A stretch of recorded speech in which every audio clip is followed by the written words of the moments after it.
Comme le dit saint Jean, nous devenons semblables à ce que nous aimons. Et donc, si nous aimons Dieu, si nous sommes proches de la source de l'amour, eh bien nous finissons par lui ressembler, par être dans la charité.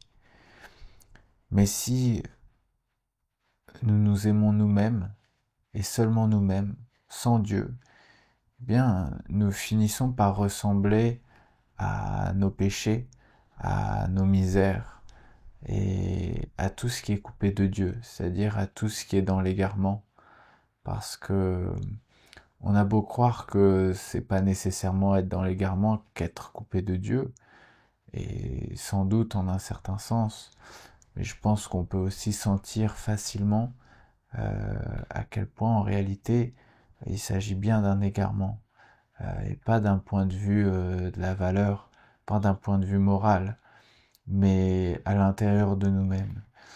Et j'ai découvert plusieurs textes de saint Augustin qui traitent du fait que aimer Dieu commande de s'aimer soi-même et implique de s'aimer soi-même.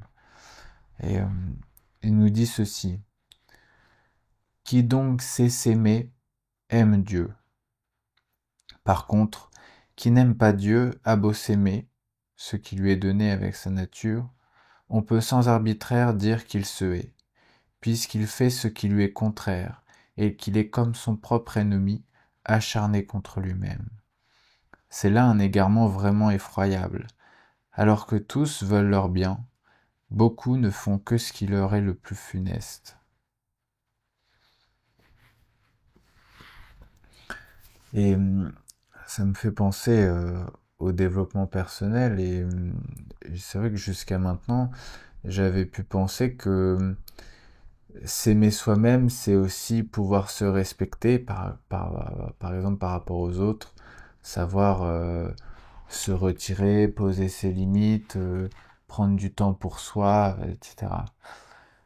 Mais en fait, en y réfléchissant bien, je pense que c'est juste dans une certaine mesure, mais que il faut pas non plus oublier euh, la charité et le pouvoir de la charité, le pouvoir de l'amour. C'est-à-dire qu'il y a une véritable énergie de l'amour. Et je pense que quand on est connecté à Dieu, quand on est connecté à la source de l'amour, donc quand on est au cœur de l'amour, il n'y a pas d'épuisement en ce sens. Et on peut le sentir facilement. Quand on est connecté à cet amour-là, c'est un cercle vertueux, c'est-à-dire que l'amour appelle l'amour qui appelle l'amour, et on a une forme d'énergie comme ça qui est débonnaire en ce sens. Euh, donc parfois je pense que on s'épuise avec les autres parce que on est coupé de Dieu avec l'autre. Et c'est très délicat de réussir à garder Dieu au centre de soi quand on est avec l'autre, et même quand on est tout seul d'ailleurs. Mais chaque fois qu'on y parvient, et c'est pas une manière d'être dissocié de l'autre ou d'être dissocié de soi.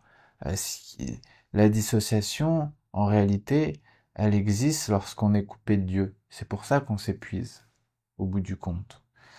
Euh, et euh, Saint Augustin nous dit encore: veux-tu écouter ce que te dit celui qui t'a créé? Vois seulement si tu t'aimes vraiment bien, si tu n'aimes pas l'iniquité, c'est-à-dire ce qui n'est pas juste. Car celui qui aime l'iniquité est son âme, au sens de haïr. Ce n'est pas moi qui te pose cette question, pose-toi cette question à toi-même. Si tu veux te faire valoir au détriment des autres, si tu veux ton bonheur à toi auprès du malheur d'autrui, vraiment, si c'est cela que tu veux, oui, si c'est cela, tu aimes l'iniquité, tu es ton âme. Si donc tu es ton âme, je ne te confie pas ton prochain, pour que tu l'aimes comme toi-même. Te confierai-je un autre homme pour finalement devoir en chercher deux? Toi qui t'es perdu toi-même, pourras-tu me sauver? Commence donc par t'aimer toi-même, tu sauras alors aimer ton prochain comme toi-même. Attends-tu de moi que je te dise comment t'aimer? Écoutons plutôt celui qui nous a créés, toi et moi. Voici comment t'aimer toi-même. Écoute attentivement le grand précepte, afin de t'aimer toi-même. En effet, à ce que tu aimes, tu veux nécessairement attirer celui que tu aimes. Aimes-tu l'iniquité? Tu y conduiras celui que tu aimes comme toi-même. Ah, c'est très subtil, c'est très profond. Euh, Saint Augustin là est en train de nous dire que, en fait, il s'agit de faire un examen de conscience.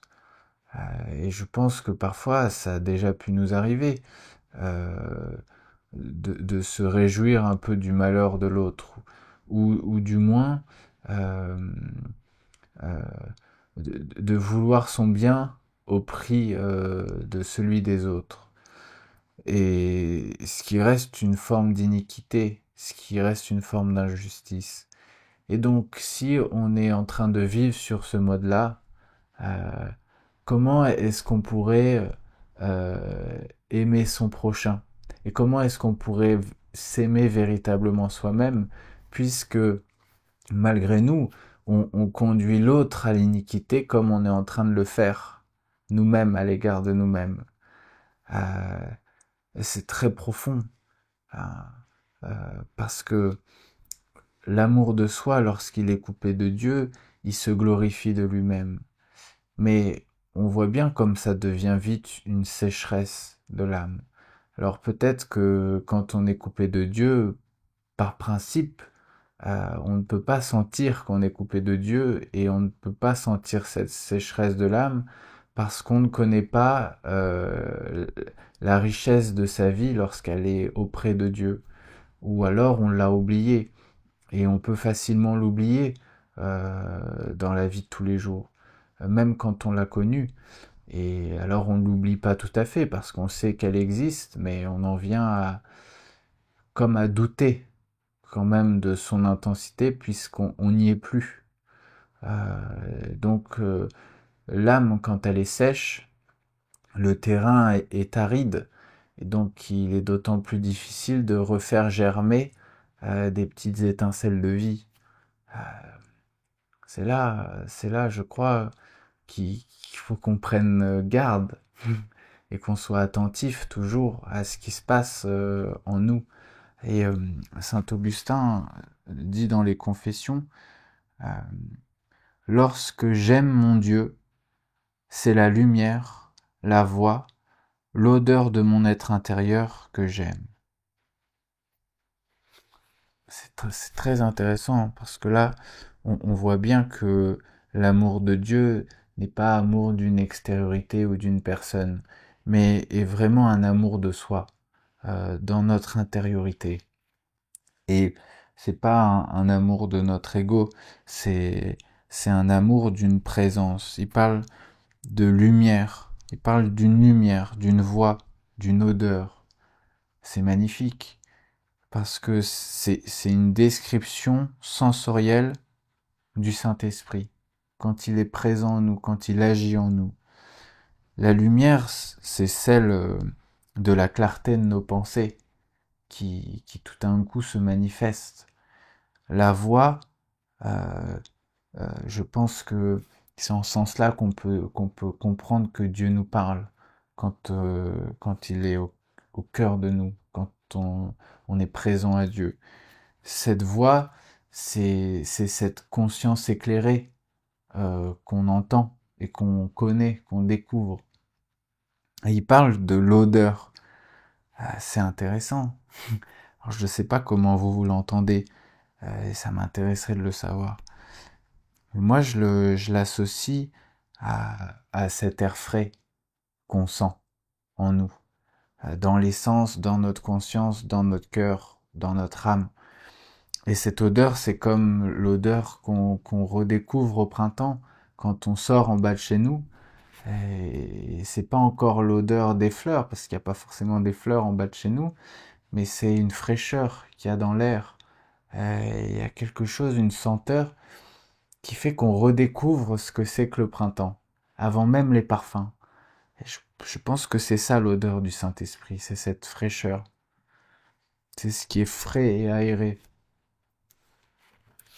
Ouais, donc je trouve ça vraiment magnifique. Et la profondeur du commandement de Jésus, qui est de dire aime ton prochain comme toi-même.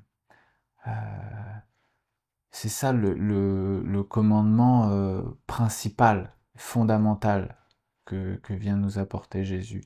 Il nous dit, je crois que, voilà, il nous dit dans l'évangile de Matthieu, il dit euh, tu aimeras le Seigneur ton Dieu de tout ton cœur, de toute ton âme et de tout ton esprit.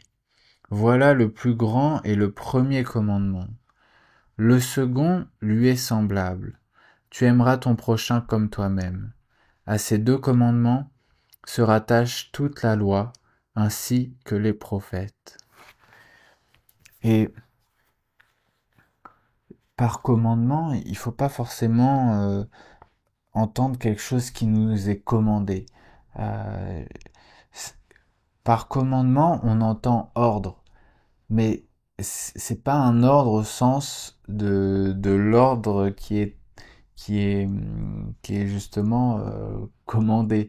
C'est un ordre qui est de l'ordre de l'ordonnancement, de l'ordre ordonné, c'est-à-dire qui est à sa place.